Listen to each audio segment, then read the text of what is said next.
Saya, Anggi.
Indonesia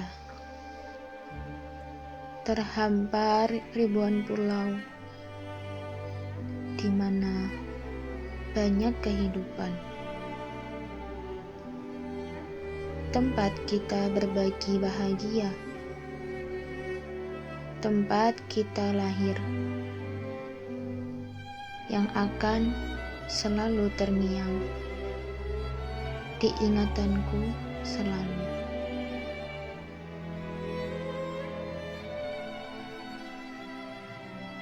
Terdapat berbagai macam budaya yang menyatukan kita.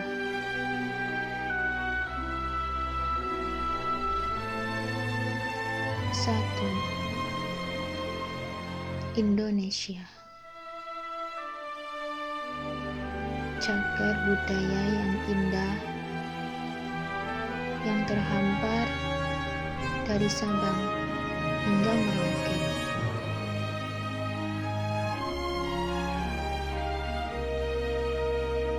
Kaulah kebanggaanku,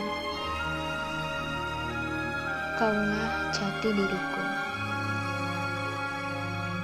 Ku bangga hidup di bumi pertiwi ini. Sejuta kata tak dapat ku gambarkan. Teramat indah budaya yang kau miliki.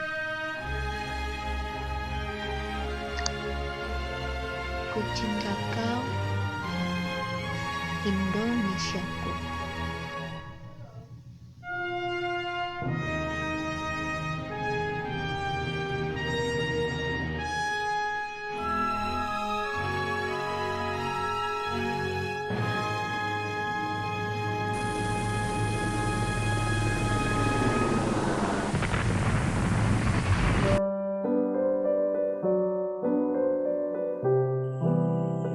Baik Bu, kapan Presiden Soeharto menjabat sebagai Presiden?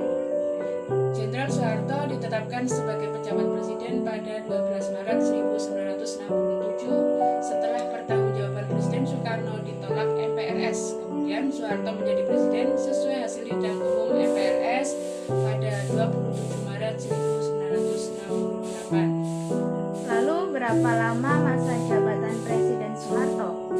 Beliau menjabat presiden dari tanggal 12 Maret 1967 sampai 21 Mei 1998, kurang lebihnya 31 tahun.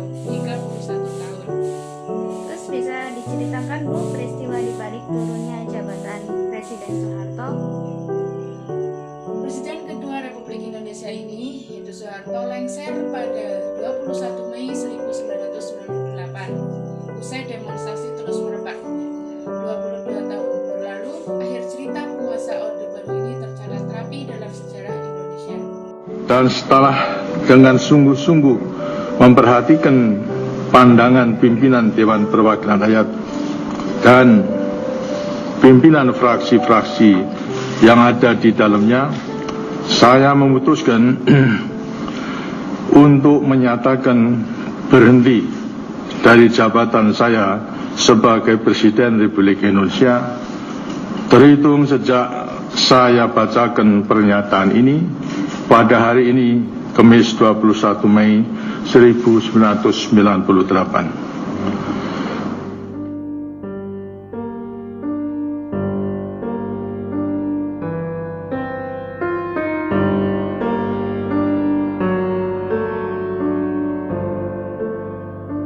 Pernyataan tersebut menjadi tonggak bersejarah runtuhnya rezim Orde Baru dan dimulainya era reformasi.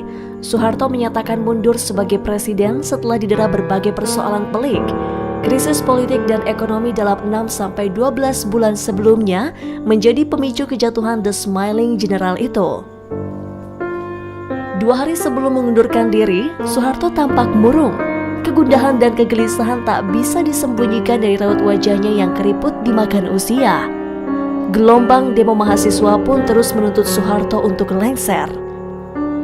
Tokoh-tokoh masyarakat serta ulama kemudian diundang Soeharto ke Istana Negara guna membahas kelanjutan nasib pemerintahan yang saat itu dilanda berbagai krisis. Beliau minta pendapat caranya dia mundur. Nah, dari pendapat-pendapat para tokoh itu disarankan Pak Harto itu mundur, langsung mundur.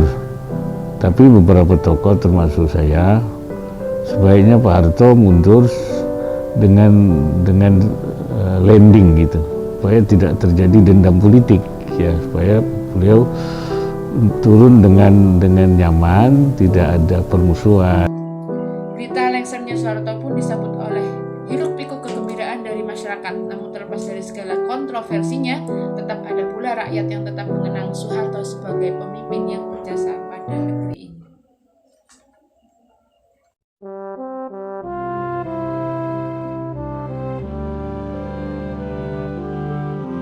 Detik-detik lengsernya Soeharto juga membuat hubungannya dengan Wakil Presiden Baharudin Yusuf Habibie retak.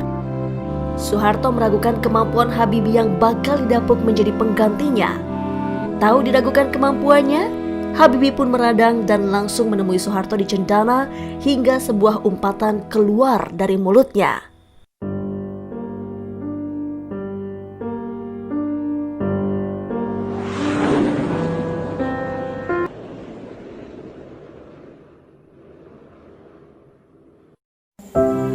Generasi muda, zaman. Generasi muda yang terbawa oleh arus zaman. Entah apa yang sebenarnya ingin zaman tunjukkan, entah apa yang sebenarnya ingin dunia tunjukkan. Semua terasa berbeda, di mana jutaan para penerus bangsa terjerumus sia-sia. Entah zaman macam apa yang sedang dunia tunjukkan ini. Kata demi kata beradu, kalimat demi kalimat saling menghakimi. Lalu paragraf demi paragraf menyakiti, bullying. Apalagi yang sedang zaman ajarkan. Banyak waktu terbuang sia-sia hanya demi mengikuti kemajuan zaman yang terkadang tak memberikan dampak positif. Lalu untuk apa? Mau jadi apa generasi negara ini jika kita, para penerus bangsa, tiada kesadaran? Kesadaran apa? Kesadaran bahwa negara ini itu butuh kita. Negara ini butuh generasi penerus yang cerdas, bukan hanya pandai mengkritik lalu diam tak berkutik. Negara ini butuh penerus yang mampu memimpin, bukan yang hanya mampu menghakimi satu sama lain. Sadarkah kalian, kemajuan negara ini beberapa tahun lagi ada di tangan kita jika kita masih sibuk demi zaman dan dunia kita. Bagaimana nasib perjuangan pahlawan mempromosikan Indonesia? Bagaimana nasib perjuangan pengucapan proklamasi dan pengibaran bendera? Tidaklah kalian berpikir jika terus seperti ini, maka perjuangan itu sebenarnya hanya sia-sia. Sadarlah wahai generasi muda, negara ini butuh kalian yang cerdas. Bangsa ini butuh kalian tinggalkan zaman negatif kalian. Mulailah tatap masa depan demi negara ini. Berjuang demi perjuangan 17 Agustus 1945. Buktikan bahwa kemajuan zaman mampu membawa kita ke arah jauh lebih baik demi Indonesia kita.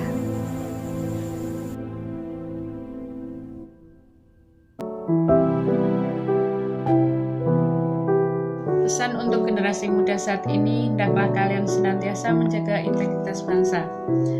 Perjuangan susah payah yang dilakukan para pendiri bangsa Indonesia untuk mendirikan NKRI harus bisa kita jaga dengan baik. NKRI merupakan harga mati yang sudah tidak bisa ditawar lagi, khususnya bagi para generasi penerus bangsa ini, yang memang tidak mengalami langsung perjuangan tersebut.